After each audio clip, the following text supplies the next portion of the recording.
Hello again, I am Blunty. Let's get the obligatory begging out of the way first. Please thumb, comment, like, subscribe, share, Patreon, heap praise on me. I cut my own hair this morning. How does it look? Does it look alright? Looks great, doesn't it? I think it looks great. So, which one of these controllers is best? An argument that happens at the beginning of every console generation and continues to run on throughout that generation. But, once the initial opinions come out of people who matter, like, influencers who make videos about them, all the rest of the arguments are just sort of arbitrary and stupid and generic, and they never get anywhere. Nobody ever changes anyone else's mind because we all have our own opinions about how we use controllers, how we hold them, what we feel is more comfortable, the feature sets we appreciate and we use most. Personally, and I've said this many times, I like the Xbox controller. It just feels better in my hands, although this is a huge step up from what PlayStation used to do with their controllers. Huge! But it's still not quite as comfortable for long-term play as this is. That said, there are some features in this I wouldn't mind appearing in this, and Xbox think the same thing, because they're literally asking users right out there right now of the Xbox Series X and Series S, hey, you know about this thing? What are the things that this thing does that you think we should be doing in this? They've put out a survey. I haven't seen it yet. I am an Xbox insider, so potentially I'll get the survey at some point. But that's one of the things I appreciate about how Xbox do things. Sony, I don't know whether they've ever listened to users, unless they scream at them at the top of their voice en masse in a massive angry mob. Cyberpunk, for example. But Xbox continually have gotten feedback from users using these surveys through the Xbox Insider system or just in general. And literally they've made changes to how Xbox works, how it runs, the user interface, the kinds of features that are there or aren't there anymore. They really, really do listen to their user base. Unlike the Microsoft team on the Windows side of things, who, like Sony, just throw stuff against the wall and see what sticks and really don't care what users have to say. So first off, props to Microsoft for that attitude in general. That has made the Xbox system relatively pleasant compared to some of the less than delightful decisions Sony make from time to time. But yeah, Microsoft are literally out there right now with a survey asking people what features from the PlayStation controller they would like to see perhaps implemented in a future version of the Xbox controller, an update. And it seems weird to update a controller with new features halfway through or even this early in a new console cycle, but it's not unheard of. In fact, PlayStation themselves did it decades ago, literally decades ago, because you had the original PlayStation, and its contemporary from Nintendo at the time was the Nintendo 64. Nintendo 64 had an analog control stick, and when Super Mario 64 came out, it revolutionized how cameras moved in 3D games. I mean, it had existed before, but nobody had really figured out how to do it well. Then Mario came out in 3D, and Nintendo figured out the starting place for how 3D cameras should move in a 3D platformer game, and everyone went, oh! And then Sony hit the panic button, and their PlayStation launched without these on them. That's one of the reasons the sticks are down here in a weird little bottom edge position instead of being more sensibly placed like they are on this, because they had to slam them onto their existing controller. The PlayStation controller, the original one launched, it was just a D-pad and buttons.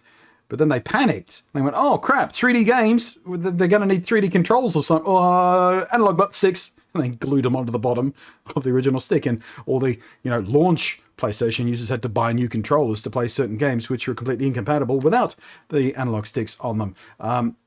And PlayStation copycatted again later on, a few generations later, when they switched from convex tops of their thumbsticks. The curve went out, so your thumb sort of sat on top of a little dome. Then they changed to not quite convex, but a little more, they had a sort of rim around the outside now, convex-ish, to help keep your thumb in place instead of sliding off it like they used to do with their old controllers, which are, again, horrible. Again, this is so much better than what they used to do. But other companies have been doing the convex thing for quite some time before Sony copycatted them. But Sony went, oh, you know what? They're right. Their way works better. We'll do that now. So that's kind of what Xbox are doing now. They're probably sitting there themselves thinking, oh, that whole... I doubt whether they care about the touch thing. Name me one game that has ever used that in any way that is interesting, intuitive, useful, that you couldn't do better or differently with just a button press or a directional stick. Tearaway is about the only thing I can think of. Tearaway was really good in the way it used this. And even that was born on the PSP or whatever it was with the back touch screen, which that thing was awkward. But yeah, other than that, there's been a few games It's just like, oh, swipe up to make this happen, or swipe down to make that happen, or left or right. But it's never been an integral or interesting or particularly useful part of gameplay. You could get rid of this entirely and change nothing about the functionality of pretty much any PlayStation game out there, exclusive or not. But the triggers, and again, I don't have a PlayStation 5 yet, I've just got the controller because these are easier to get than the PlayStation is. Still can't get a PlayStation 5 for the life of me. What's happening with stock? Sony, what are you doing? Whatever. But yeah, people are heaping praise on these, and one of my best friends loves them to bits and won't stop talking about them every time she streams something on the PlayStation 5 on her Twitch streams. And I haven't got to experience that at all yet, but you know, everyone who's experienced it seems to like it, and I suspect Xbox is strongly suggesting, or at least putting feelers out to their community right now. Hey, I wonder how many people are going to say, yeah, what are the responsive feedback trigger things? We want those. I doubt whether they're expecting many people to come back and, oh yeah, touchscreen pad thing. We want, no, nobody wants that. Who wants that? But yeah, the triggers, I'd be down on that. I strongly doubt whether anyone's going to come back. Hey, the D-pad on PlayStation controller, that's way better than the D-pad you've got. Nobody's going to say that because this D-pad is crap, and this one is, well, it's not the best D-pad ever, but it's a lot better than it has been on the previous family of Xbox controllers, at least. Nobody's going to bother saying, hey, that share button that PlayStation has been known for a while, we want that because, well, they already did that. It's there now. Look at that. I love it. I haven't implemented that use on the PC yet, which is slightly annoying. I would really love to tie that to my GeForce recording thing. If anybody's listening, I want to do that. So, my question to you, is that your answer? Triggers? You reckon that's what they're talking about? The triggers? Have you used the triggers? What games have you used the triggers in? How much have they changed the game for you? Because, I don't know, I on the surface level of things, more immersion. On the other side of things, I remember Rumble, when it first was introduced as a standard feature, was really intrusive sometimes because it was just very basic Rumble and it was just kind of annoying. And even today, I'm still finding games where Rumble will just glitch out and the controller just hit the... You have to turn off the controller, turn it back on to reset that. That's the only feature on a controller that ever glitches out like that, and it drives me insane sometimes. Ever happen to you? Happens to me at least once or twice a month in different games. I don't know why. Just stupid. But yeah, you may have noticed that Rumble and how it's used these days has been toned way down from what it used to be. It used to be pretty much everything that ever happened in a game, the controller...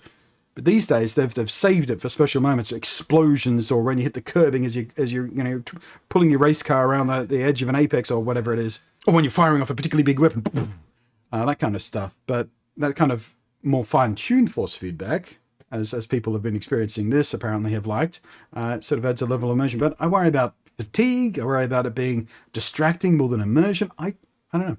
Point is, I wouldn't mind it as an option because it could be good. I mean, presumably, and again, the movements, you can also turn it off just like you can Rumble, right? I haven't actually looked into that. Who's got a PlayStation 5 out there? Can you just turn that off? Anyway, just wanted to spout about that because the video I wanted to make today, it's one of those days where it just didn't happen. So I thought, well, we'll have a chat about some gamer hardware stuff instead. So thank you for watching.